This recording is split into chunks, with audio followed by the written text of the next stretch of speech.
Fillon nga e para me Boni Sala.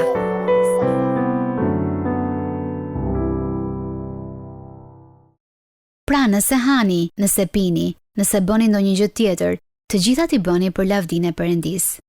U quajtën gjenerata e pasionit dhe janë të rinjt e moshës 25 deri në 40 vjeç, të njohur si mijëvjeçar, dhe kanë shumë tipare që të moshuarve u duken të çuditshme.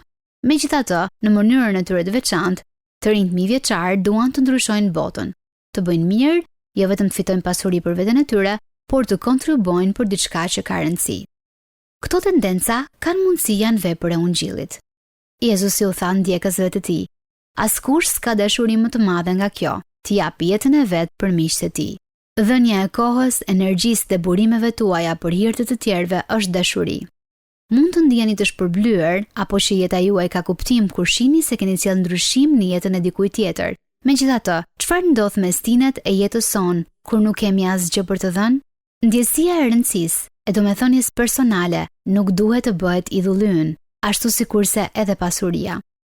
Në fund të fundit, vlera jonë vjen vetëm nga Zoti. Është në Jezu Krishtin, jo në çdo gjë që bëjmë, madje edhe në punë vërtet domethënëse për hir të tjerëve. Jezusi ndoshta do t'u përgjigjej kërkuesve të vlerës në të njëjtën mënyrë që ju përgjigj një dashamirësit të parave në librin e Markut. Atëherë Jezusi e vështroi në fytyrë dhe ndjeu dëmshuri për të. Pastaj Jezusi e sfidoi të riun që të ishte dorë nga ambicet e tij dhe të ndiqte vetëm atë. Dilni sot dhe bëni gjëra të mira dhe domethënëse. Në të njëjtën kohë, dijeni se nëse thjesht e ndiqni Jezusin dhe i bindeni atij, tashmë ja keni dalë mban. Ndoqët një moment reflektimi nga Boni Sala.